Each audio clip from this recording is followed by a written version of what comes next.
You know what nobody told me when I started my freeze drying business was what type of packaging to use to store all that delicate freeze dried candy, ice cream, fruit, whatever you're trying to sell in your business. Well, you're gonna be more informed than I was because in today's video, you're gonna hear from a thriving freeze drying company and their evolution in the packaging that they've used to sell their freeze dried ice cream. They're gonna cover a lot of different things from what they started with to what they've been using right now.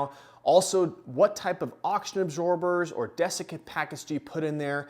And how has the product actually changed over time using those different type of packaging? If you want to check out more about this particular series, you can check out the video playlist on this channel about the Stensland family farm, as well as more videos that are coming up later after this video. Now let's get to their facility and learn about the packaging used to store freeze-dried ice cream. All right, so one of the things that you're gonna experience when you're starting a freeze-drying business, just like this family is a way to store your freeze-dried product. You're gonna experiment with different things. Personally, what I use is I use some of those food-safe buckets, 5-gallon, 12-gallon, and I use a Gamma Seal lid to make it airtight.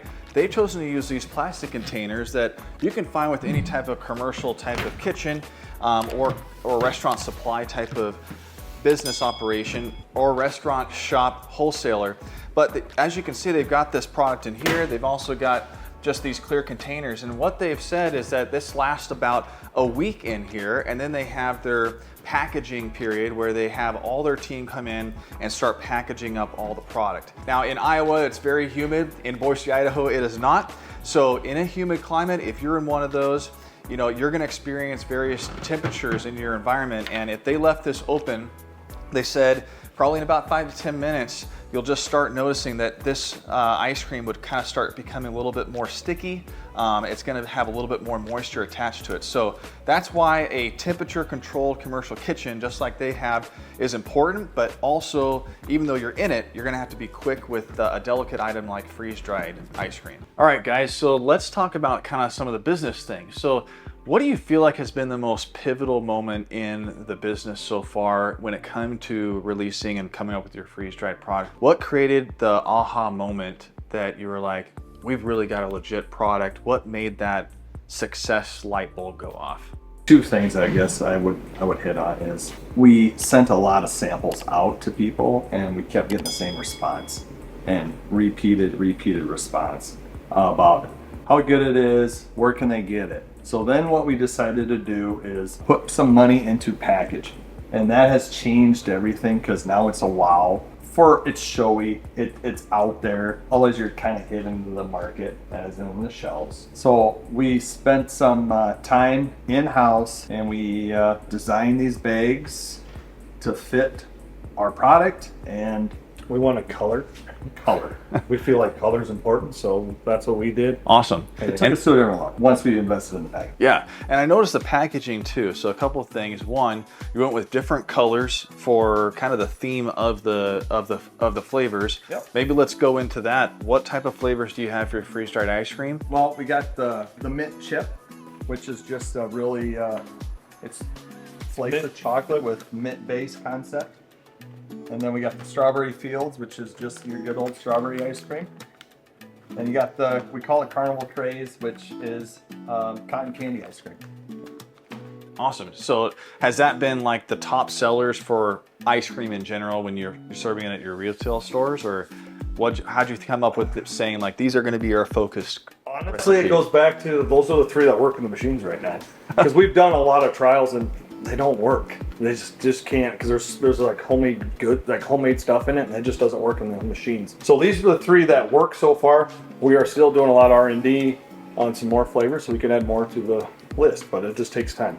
Okay. But I would say when we first started, which still currently, probably still your Skittles are the most popular because people are aware of them. A lot of people don't know our ice cream yet. So once we get more further out there, we're just seeing it slowly, just doing this, and it's very consistent. So we feel like the Skittles are just boop, and then it's kind of coming down, and then we see the ice cream rotate. Since we started online, is we get repeat customers, which is on the ice cream. So which is a good thing for us. We're really starting to realize people. Skittles are maybe a one hit wonder for us. Yeah. They buy it. Ice cream's repeat. So Repeat. The cookie dough is huge too. this is one of our top ones too. Oh, your freeze-dried cookie dough. Now, I haven't heard of this. What's that all about? Is that literally cookie dough freeze-dried? It's cookie dough, freeze-dried. It's edible and everything. There's no eggs in it or nothing. So yes, we figured out how to freeze-dry cookie dough, and it's legit cookie dough. Yes.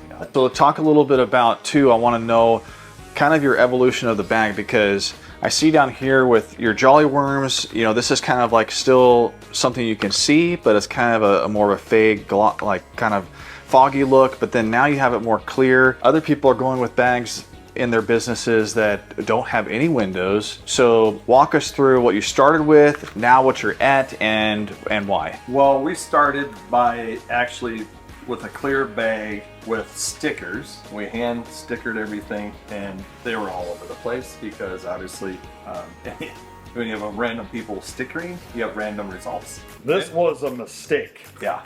This foggy one. It's supposed to have been clear, but they ended up sending 20,000 bags of this, and we're like, well, that's what we're gonna do for a while. And then we moved to the clear. For ice cream, we figured out like ice cream, just people are like, what do you do with it? We freeze-dried.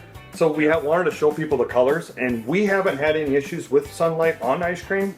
We do get issues with some candy with sunlight with clear. We have had that issue, so we just kind of deal with it, honestly. Yeah. Going back to the clear window, is ice cream has a bad rap for the last how many years about just look like it doesn't look good sometimes. So we decided to go with the clear, like he said, and just say, hey, this is what it looks like. This is what you're getting. Yeah, and elephant in the room too, we haven't even touched on the fact that your presentation of your freeze-dried ice cream. So you have these in squares versus on my product that I have with my own small business, you know, I hand scoop Tillamook freeze-dry, and I freeze-dry the Tillamook ice cream. Hard on the hand.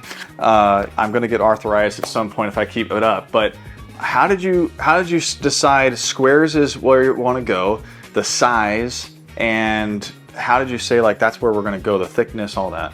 So trials, of course. The pans are so wide. I can't remember how wide these pans we're using, but we figured out is you can only have it so thick, because if you get too thick, it takes too long in the machine, or it actually bubbles in the center and they explode. And then we cut the squares at a certain thing, so then that way 1 by 1 inch. 1 by 1 inch, and then that feels like it makes the pan breathe a little more, and you don't have the waste or anything. And we make the ice cream, we lay it, it's like a half gallon we put per tray is what we do. And we just spread it all out and we cut it up, and that's what we do. But the trick to it is when it comes out of the, remember we manufacture ice cream. So when it comes out of the machine, when we do this, then it's got to go into 25 below zero for 18 to 24 hours. That's where ice cream's made. It's in the temp. It crystallizes. It changes the ice cream. And most people, you can't go mix ice cream, throw it in the pan, and think you're gonna go freeze dry it right away. You're gonna make a mess. That's not ice cream. You gotta make the ice cream through the freezing process. Yeah. We stick them on trays, freeze them, and then we bring them out, cut them all up, and then freeze them again, and then freeze dry them. So it's quite a process. It's a unique product. I mean, you have probably low competition just because somebody has to have an ice cream you gotta have business. A manufacturing plant, yeah. Yes, or you're buying ice cream. It doesn't negate people starting a freeze-dried ice cream business, but it goes to show like this is a niche that you've already have a product, and now you get to have another fun like product evolution with it, which is awesome. All right, let's go into your production facility and let's take a look at how this is all made. Yeah, sounds great.